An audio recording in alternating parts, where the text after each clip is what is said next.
नमस्कार मेरे प्यारे दर्शकों, डेली ज्ञान में एक बार फिर से आपका बहुत बहुत स्वागत है। इस वीडियो में हम आप बात करेंगे अपने देश के दो तरह के इतिहास के बारे में, साथ ही बात करेंगे कंगना रनावत की अपकमिंग मूवी क्वीन दीदा के बारे में। इन दोनों का सीधा सीधा जोड़ है हिस्ट्री से। तो सबसे पहले जान लेते हैं दो तरह का इतिहास क्या है। सबसे पहले बात कर लेते हैं पहले तरह के इतिहास के बारे में। पहला तरह का इतिहास एक ऐसा इतिहास है जो हमें बचपन से पढ़ाया और दिखाया गया है। पहला एक तरीका का इतिहास ये है कि हमें बचपन से हमारी किताबों कॉपियों में सिर्फ और सिर्फ इन चोर डकैतों के बारे में पढ़ाया गया है, इनका इतिहास दिखाया गया है। जैसे कि शाहजहां, बाबर, मोहम्मद गजनबी, अलाउद्दीन खिलजी, औरंगजेब, चिंगेज खान, मोहम्मद गजनबी इत्यादि इत्यादि कई सारे नाम हैं जिनके बारे में हमें बहुत ज्यादा पढ़ाया गया है और इन्हें ऐसा दिखाया गया है कि ये एक हीरो है।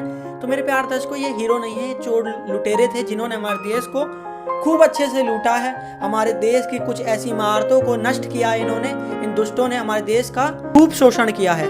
लेकिन हमारी इतिहास की किताबों में, हमारे सोशल साइंस की किताबों में हमें ऐसे दिखाया गया है ये कितने बड़े राजा महाराजा थे। लेकिन ये था पहले तरीके का इतिहास। अब दूसरी तरीके का इतिहास जिसे हमें ना कभी पढ़ाया गया है ना कभी दिखाया गया है, तो वो दूसरे तरीके का इतिहास है क्या। अब इसमें जान लेते हैं कौन कौन से ऐसे राजा हैं जिसके बारे में हमें आज तक बताया ही नहीं गया। जिसमें महाराणा प्रताप है, छत्रपति शिवाजी महाराज जी के बारे में कभी नहीं बताया गया, हमें चाणक्य नीतियों के बारे में कभी नहीं बताया गया, हमें ना ही रानी लक्ष्मीबाई के बारे में कभी बताया गया, ना ही क्वीन दीदा के बारे में कभी बताया गया। मतलब हमें ऐसी कोई बात नहीं बताई गई जिससे हमें पता चले हमारे देश का राष्ट्र कितना सुंदर है, हमारे देश का इतिहास कितना सुंदर है, हमें अपने देश पर गर्व होता। हमें ऐसी बातें कभी नहीं बताई गई। ये सोची समझी राजनीति है। ये पिछले जो बोनी सरकार रही है हमारे देश में, उनकी करतूतें हैं जिसकी वजह से आज तक हमारे देश के बच्चों का बचपन खराब किया जा रहा है। उन्हें ऐसे चोर डकैतों को हीरो बनाते हुए दिखाया जा रहा है जो कतई भी नहीं होना चाहिए। मेरे प्यारे दर्शकों, अब बात करते हैं उस टॉपिक पर जिसके लिए वीडियो बनी है। मेरे प्यारे दर्शकों, जैसे कि आप सभी को पता है, कंगना रनावत ने अपनी अपकमिंग मूवी क्वीन दीदा का एक पोस्टर रिलीज किया है जिसमें उन्होंने अपनी अपकमिंग मूवी क्वीन दीदा के बारे में कुछ बेसिक सी बातें बताई हैं।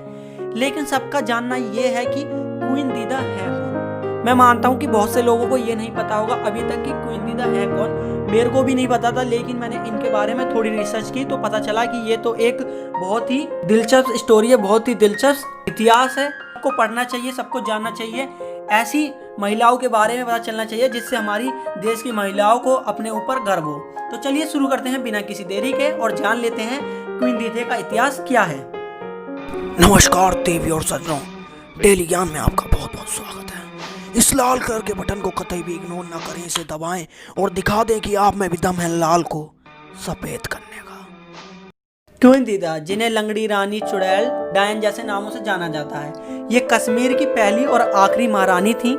इन्होंने अपने शासनकाल में ऐसे ऐसे काम किए हैं जिसकी वजह से इनको ऐसे ऐसे नाम दिए गए हैं। क्वीन दीदा के बारे में कहा जाता है कि उन्होंने 500 सैनिकों से 45,000 की सेना को मार भगाया था। वीर गाथाएं यही नहीं खत्म होती। आपको बता दें, उन्होंने मोहम्मद गजनबी को 2 बार हराया, जिसकी वजह से उनकी शौर्य गाथा में और भी चांद चांद लग जाते हैं। आपको बता दें, मोहम्मद गजनबी उस समय का सबसे बड़ा लुटेरा था।